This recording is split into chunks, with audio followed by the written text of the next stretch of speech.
destructive or helpful or Yeah. a combination? The answer to that's very controversial because everyone has an opinion or a belief system or a disbelief system around that sort of thing.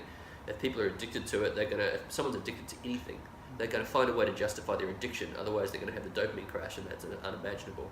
So some people are so addicted to pornography that they enjoy it more than the idea of actually having a normal relationship. You know, there's no positive or negative when it comes to anything. There's no right or wrong. It's all free will and choice. However, you can look at the system around pornography to create a hyper-self-gratification in men in particular, and a hyper-self-entitlement where they think they deserve as many women as they want. And to do this, you need to shut down your connection from the female heart and to treat her body like a commodity that can be consumed and then expelled like a Kleenex, because there's always more tissues, right? So it's the excess where men get exposed to a huge range of sexuality, right? Then the self-gratification comes from the compounding results of young children thinking they deserve to get what they want when it comes to especially the compounding effect of birthday presents and Christmas presents, where they become adults who think they just deserve whatever they want.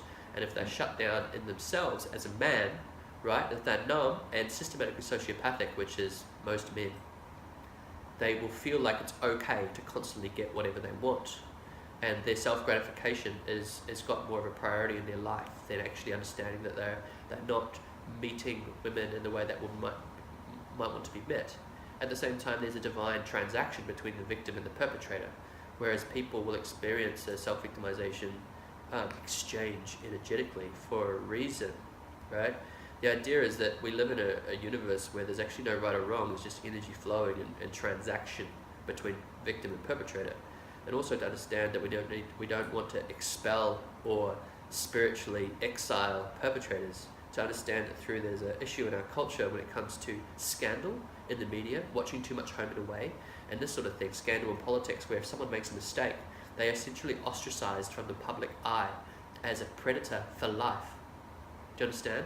Nicole Kidman's father got accused of doing some really awful things experimentally in a military base in Sydney, and when these truths came out from people who actually survived, he moved to Singapore so he wouldn't get investigated. He apparently was a very, very bad man.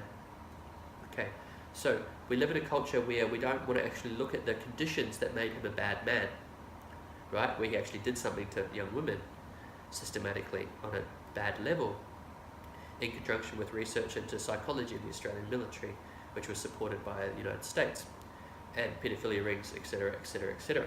Now, so to understand that, we need to look at the conditions which would create men like that, and to have compassion and empathy and love, even though it's not expected for perpetrators, because no one wants to feel bad forever.